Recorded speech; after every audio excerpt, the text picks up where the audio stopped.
Alright, bro. Let's go ahead and get into it. I told you I was gonna bring y'all my awards video. Here it is. Now, I'm probably gonna do this with like the candidates and the person I expect to win the award for each category. And let's go ahead and get into it because we don't have to do too much talking. So let's go ahead and start. Let's say with Rookie of the Year real quick. Now my candidates for this award is really Victor Wembanyama and Chet Holmgren. I don't have really a third candidate because I feel like those two is kind of like set in stone really. And the person I have winning the award is Victor Wembanyama. Victor Wembanyama, he put one of the greatest rookie season we ever saw. It's the reason why they were saying he was gonna be the greatest prospect coming out ever compared to LeBron. You can say Kareem, Bill Walton. You can, like even one of those guys.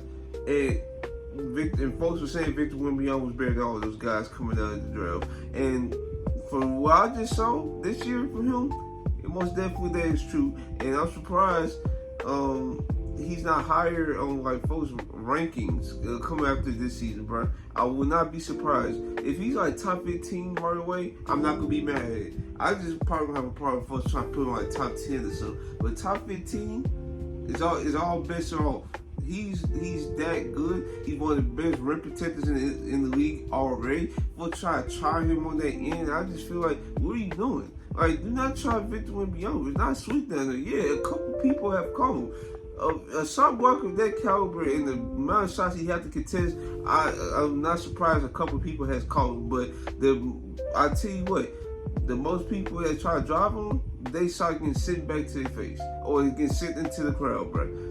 You do not drive on Victor Wembanyama, and his scoring, like, bro, at the beginning of the year, now for me, I already said he probably gonna average like below 45% from the field because, listen, he's just coming out as a rookie. He gotta get used to the NBA game, and yeah, he probably gonna take some questionable shots. But the second half of the season, this man his shot quality has gotten way better. You can tell his balance has got way better. He can handle the physicality. And dog, he was just pulling up for three effortlessly like he was in France or something. Like, dog, his scoring as a 7'5" big man is like nuts, dog. He's taking folks off the dribble as well. He's running point guard at times. He's using inverted screens, which means a guard is setting him like a screen or something like that, and he's just attacking or he's just looking for the open man. And what's also impressed me so far is him reading the floor as a rookie. Listen, the way he's able to get these triple doubles, almost quadruple doubles, a 5x5 game is quite outstanding, especially with the talent he has on his roster. Dog, I don't think we probably said that with LeBron James, but we probably will never see anything like Victor Wembanyama again, bro. 7'5", can read the floor. He's automatically a good rebounder because of his size. I know it's certain moments where they use him on they use him as a transition scorer where he just don't crash with rebounds. But no, when he's under there, and he got the wingspan to get. It's just so much to like about Victor Wembanyama. I know I spent a lot of some of this video on talking about him, but I have to, bro. He's one of the greatest rookies ever. Probably the greatest rookie ever. All right, enough of that. So let's go to 6 Man of the Year, and this is like very, very hard to dissect because I have actually got a couple candidates. You have Naz Reid, you have Malik Monk. Let me see. I have one more I cannot think about right now. I can't think of the other candidate, but the main two on my candidacy list is definitely Naz Reid and Malik Monk. Now, I want to talk about both because Naz Reid, I know he's like an undersized big man, right? I think he's like 6'9", and he's he tries on defense. Now he's not one of the best defenders on their team, not even a little bit. But he's definitely a neutral. I won't say he's a negative on that end because I feel he do his role. But his money is made on the offensive end. So in moments, the coaching staff at Allen, Minnesota, they use him as like a movement type shooter. They run screen plays for him. He got a smooth jump shot. Like if you leave him open like multiple times in the game, he's gonna burn you each and every time. This is a guy that can put up like 25 on any given night. Why when he was the top free agent at one point, I feel like this was not last year, or was it? I think it was last year free agency that he was one of the top free agents of the class, and folks is looking for his services. Now the Timberwolves did a good thing by paying him, but think about paying him. Now you got three big men you have to pay big sums of money to, and I feel like that is not a good, good financial outcome, right? Then you have Anthony Edwards, who you just paid, and they just resigned Mike Conley to a questionable deal. I did not understand that deal, especially at his age and his play is going to continue to decline. I understand that, but Naz Reid as a player though is like he's like the best six man you can have, bro. Like I said, he can move and shoot. He can take folks off the dribble. He got a smooth movement skill when he gets to the paint. His layup package, they call him Big Jelly for a reason because he was part of the Jelly film. He can finish around contact. He can draw contact and go to it. Naz Reid is a good player. Now let's go with Malik Monk. Malik Monk, he's one of the most explosive guards in the NBA. I wish the Lakers would resign him, but they didn't have the money to do so because all the contracts they had at the time. Malik Monk, he got a smooth jump shot. He's one of the best self-creators for himself. He's one of the best clutch players also in the NBA. I remember I saw a game versus the Grizzlies. He run like a cool 8-0 run himself. Dog is crazy good come clutch time. Now the Kings have been underperforming as of late. I explained why in multiple videos. But yeah, Malik Monk though, he definitely leveled up his play. He was in the six man of the year conversation last year. So yeah, between these two, it's hard to really dissect. And I won't be mad either way of who wins this award. But if I had to just think about it too, who would be the better six man? Who was the better six man throughout this whole season? I'll probably say Malik Monk because I feel like Malik Monk has been definitely consistent. I think he came off the bench more games than Naz Reid because Naz Reid has been starting because of Karl-Anthony Towns as of late. So I just have to give Malik Monk the edge on that front. But yeah, this man Malik Monk, like I just told you, great self-career, great shot career, great athlete. He's trying to be an improving defender. He tries his butt off on that end. And this is also another six man who's also coming off contract. So just imagine him winning six man of the year, and now he's going to hit the free market. Now, before he went to the Lakers, nobody wanted him. After he had the season with the Lakers, you see the Kings had signed him. Now he's going to get an even bigger deal since he possibly going to win six man of the year. So yeah, that's just a blessing in itself. Before we move on for six man of the year conversation, I want to talk about one more candidate, and that's what I was thinking about at the beginning of this video, and that is Norman Powell. Now, Norman Powell has been a consistent three-point shooter. He can create, chances for us. He's a good self-creator. He definitely draws fouls at a high rate, especially for a role player of his caliber. And he's a good slasher, and he's one of the key qualities in the Clippers system, and why the Clippers have been, successful. And he also had a great explosion in the playoffs last year. I think one of those he had 42 points or something like that. So yeah, he can put up buckets, and he's a low-key underrated defender, especially for what the Clippers are looking for in that type of player. And let's see who clutch player of the year. Clutch player of the year is interesting. Now, it's very subjective as well, right? Because folks, I see multiple stats favor Bron. I see multiple stats favor Steph. I see multiple stats favor Jalen Williams. Out in OKC, J-Dub. And those are my three candidates, by the way. And it's very hard. It's very biased, very subjective, and it really depends on what you're watching out there, really. And Steph Curry, he's definitely been like, he played the most clutch time minutes in the NBA. But I'm not gonna give him just the word straight off that because he played the most minutes in the NBA and most clutch time minutes in the NBA. That means I have to automatically give it to it. We have to check out like field goal percentage, 3-point percentage. Now Steph Curry does check out in those categories. Now LeBron 3-point percentage, I don't think it checks out at all. So I guess that kind of hurt him a little bit. Jalen Williams, on the other hand, I think he's the most efficient player out of all of these guys. If we go really into it, I feel like J-Dub should win Clutch Player of the Year because the way he can like attack folks off the dribble, his 3-point shot has very much improved. They 3-point shooting, they shooting coach out there, OKC, who they got from the Spurs, Chip England. He does wonders for folks' jump shots, bro. And it's like crazy to like just witness how J-Dub is just pulling up for mid range, pulling up for three. And he's explosive. Well, I wouldn't say he's explosive per se, but he definitely blow by folks. He pretty easily. And yeah, OKC. That's the reason why OKC is one of the best clutch teams in the league. Now Steph Curry, his case, well, he's a great 3-point shooter in the clutch. Like I said, he played the most clutch time minutes, and yeah, he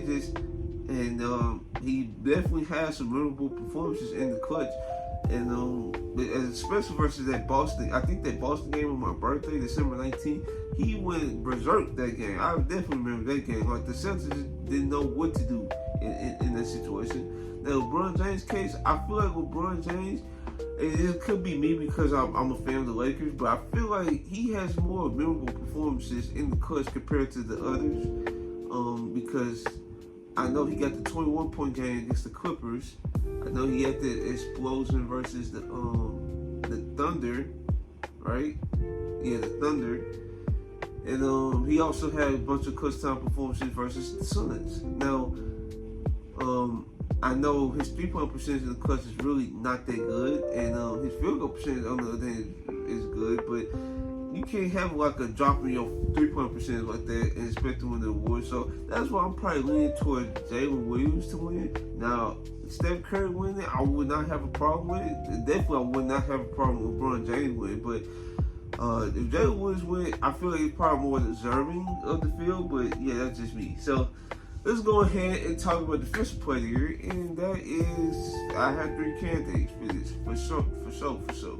And my 3 candidates are Rudy Gobert, Anthony Davis, and Victor Wembanyama. So let's go ahead and talk about Rudy Gobert, who's probably most likely on the odds-on favorite to win this award.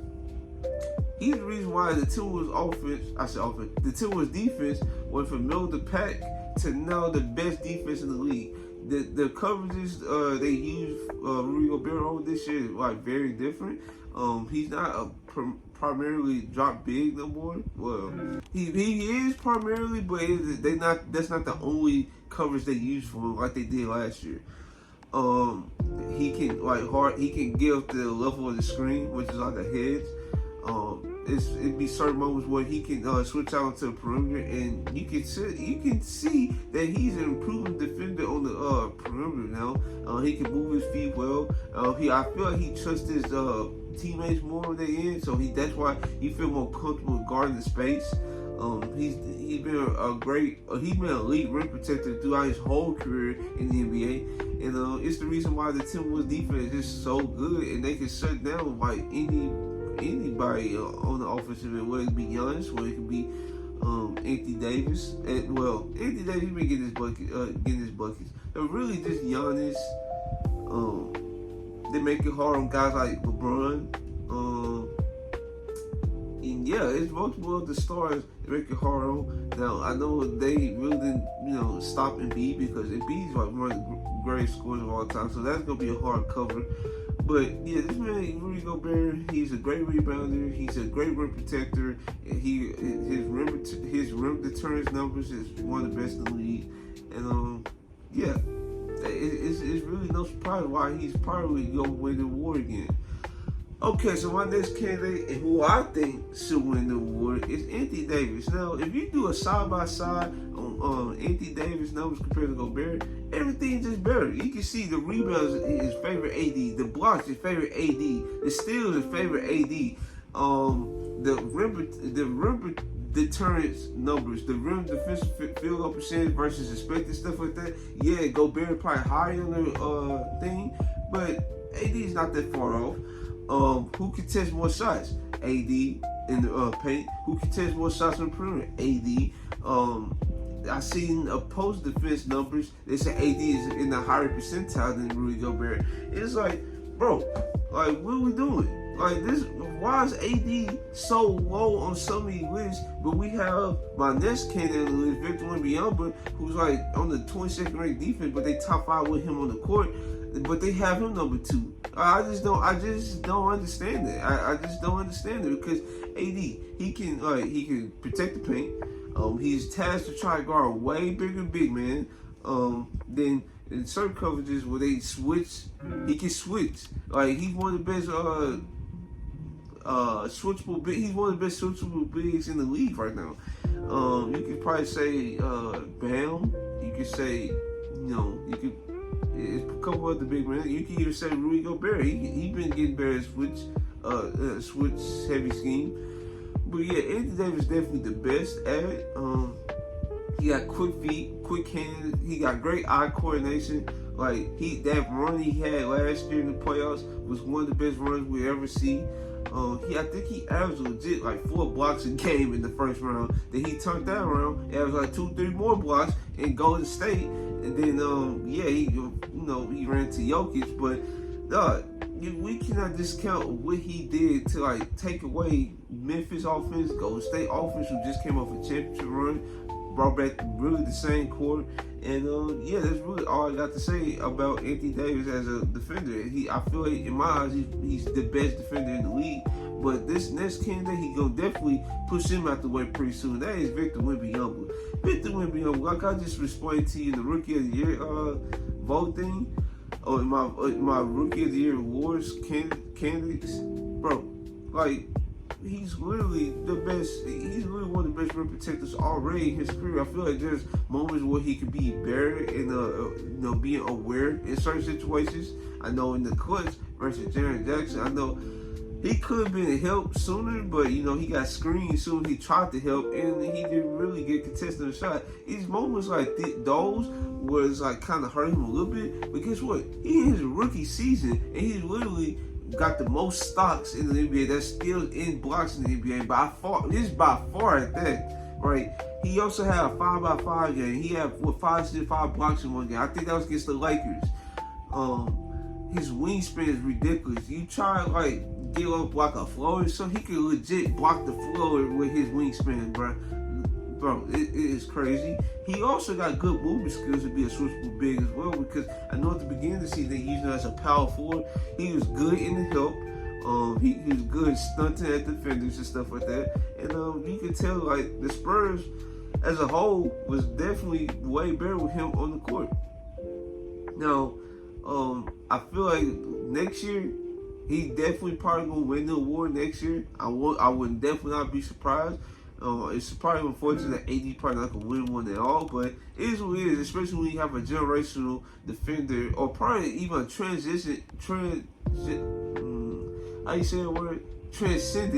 defender, and Victor Wembanyama, because we never seen anybody with 7'5" has actually good movement skills, can rim protect, can switch when he necessary, can stunt at defenders. It's like it's pretty crazy. What we see on a nightly basis with him, and he definitely gonna be a problem in the Olympics, and he definitely will be a problem in his next season in the NBA. All right, so let's go into the MVP. Now, the MVP is pretty hard. I'm not gonna front, because there's a bunch of deserving candidates, and each fan base definitely gonna have a problem if I, just not choose them. It is what it is. It comes with the territory. And my candidates for this award is Nikola Jokic, SGA, Luka.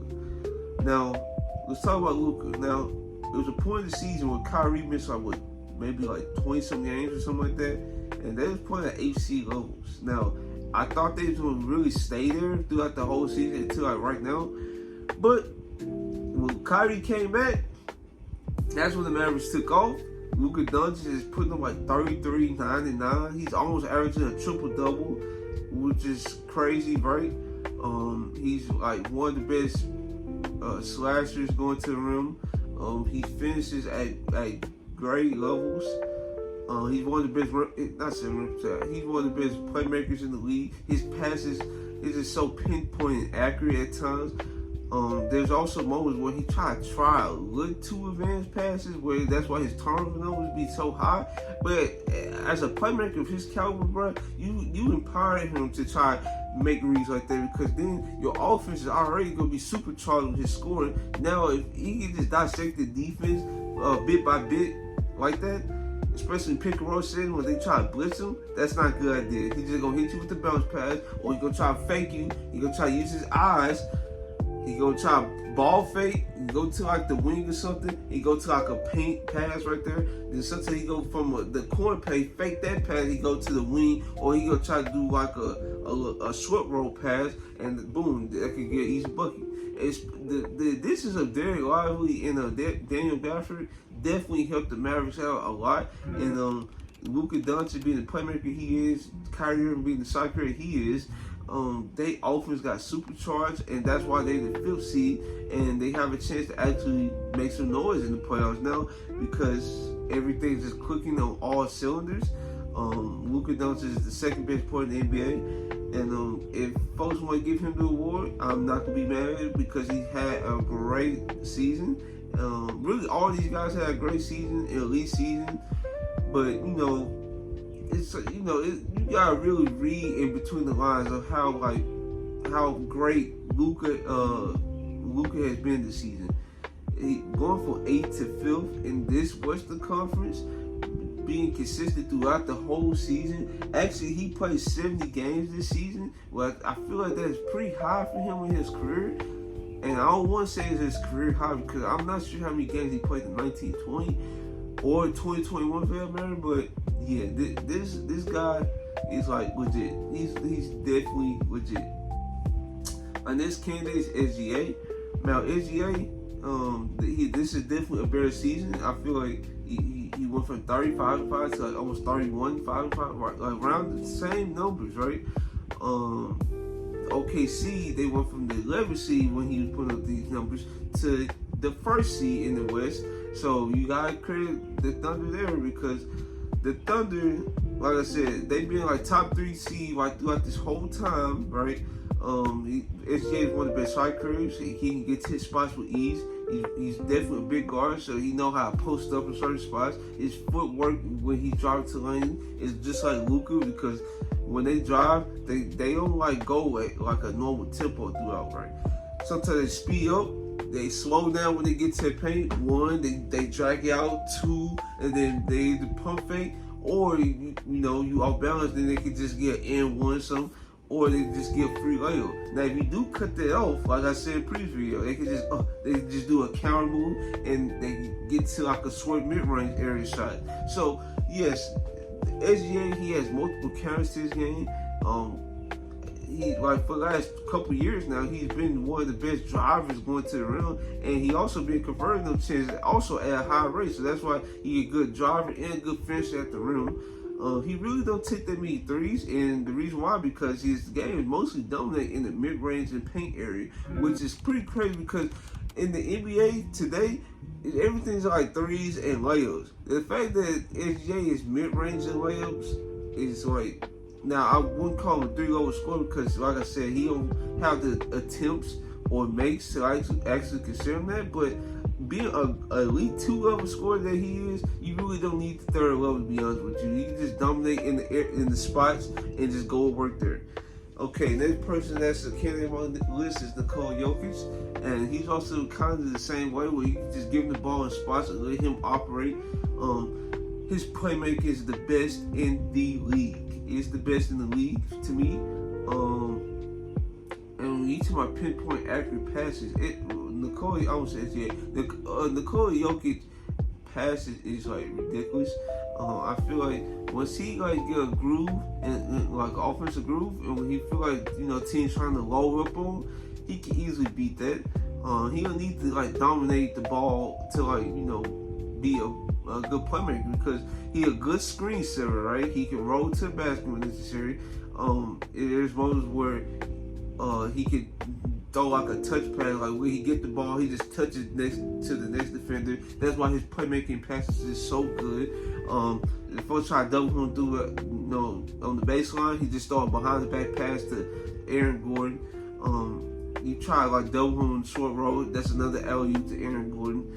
You try to take away Aaron Gordon, he just perfect the Aaron Gordon pass and go to like MPJ or KCP or something like that. That's why him and Jamal Murray just work hand in hand, and that's why they've been like a top 3 seed throughout. And I feel like they got the number 2 seed. They even could have had the 1 seed, but a loss to the Spurs, to the greatest rookie probably of all time. That happened. That happens. Now, who I choose to win the award? It's hard. But I already said it in my Twitter post that if Luka Doncic is able to get this Mavericks team to like the 8th seed to the 5th seed, then he's my MVP. I have to stick with that. Now, I honestly think Nikola Jokic is going to win. I definitely would not have a problem if he wins the award, because he's definitely like, here's Luka, this is Nikola Jokic right there. So it's definitely not going to matter to me who wins this award, because both have been putting up outstanding numbers. Jokic is 26, 12, and 9. Luka's 33, 9, and 9. It's like tomato at that point, right? But the way Luka has been very consistent, was able to get the team, like as the team got healthy and they made trade acquisitions like PJ Washington and Daniel Gafford and stuff like that. That's when the team was able to like be cohesive enough to actually get the 5th seed, and now they actually have a chance to make the playoff run that everybody expects them to make.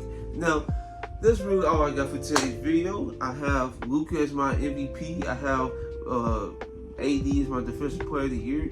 I have Victor Wembanyama as my Rookie of the Year. My Clutch Player of the Year, I have Jalen Williams. And also, before I go, I just want to talk about my Coach of the Year candidates.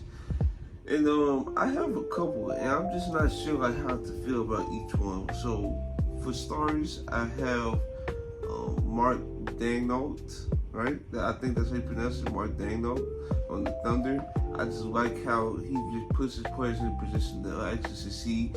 His guard-to-guard pick and roll, his guard pick and roll has been basically like a Spain pick and roll with all guards, has been wonderful. Like, I just love the way the offense is ran, and the defense is definitely like just came together as a unit as soon as Chet Holmgren came back, and now they the top seed in the West, and really folks did not expect that. I'm looking at all these ranking lists, and I'm seeing them ranked 11, ranked 9. I had to rank like 5 or 6 on my rankings list, because I didn't think they was gonna be that bad, especially with Chet Holmgren coming back. I mean, Mark Daigneault being the coach he is, really not surprising. So we're gonna talk about the number 1 seed in the West. We're gonna talk about the number 1 seed in the East, and that's Joe Mazzulla. Now, the Boston Celtics had 62 wins. Their 5-hour offense, yes, it's definitely good, and the net rating between the starting 5 and even Al Horford at times has been like wonderful all season. The defense has been consistent. The offense has been consistent. Now, my only problem with them is really the crunch time offense, like I explained in a previous video. But besides that, they just got the team. This is the team that needs to be like, it needs to be favored, and it needs to be like, they need to get it done this year, because if they don't get it done this year, nothing is guaranteed in sports. So you have to take advantage of the chances you get. And I feel like Joe Mazzulla has put these guys in the best position. Now, if folks are still crying about Ime Udoka, they need to grow up. That's all I gotta say. Next person on my list is Tom Thibodeau.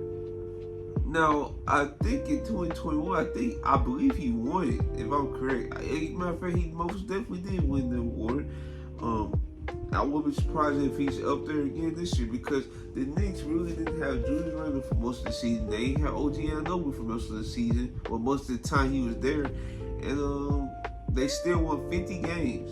50 games. Now, Jalen Brunson, him, coming to his own as a start of a player, that helps. Playing Josh Hart at the minutes he played, that also helped. Dante DiVincenzo had to play heavy minutes. Miles McBride had to play heavy minutes at times. So yes, Tom Thibodeau, and then his defensive adjustments. It's like, Doug, he one of the greatest defensive coaches of all time. One of the greatest. Because his team's always going to try hard in the end. And if you don't fit the Tom Thibodeau way, you can just hit the dough. And that's exactly what happened with R.J. Barrett and Emmanuel quickly. And that's why they got OG Anunoby and Precious Achiuwa in the returning package. So, I also have like Coach Finch on here. I have, who else? I had Mike Malone in here. Really, Mike Malone probably more deserving to be on this list than Coach Finch. And to be honest with you, who I got winning the coach of the year is really Mark Daigneault, because the way he was like able to so it was out the play-in, they became like a play-in team, borderline play-in team, and they became a play-in team. Now they're the number one seed in the West. See, those are like steady improvements that definitely deserves recognition, and I feel like this is finally gonna be his year to actually get the job done. So if you guys like this video, like, comment, subscribe, and this is your boy Trail. I'm out.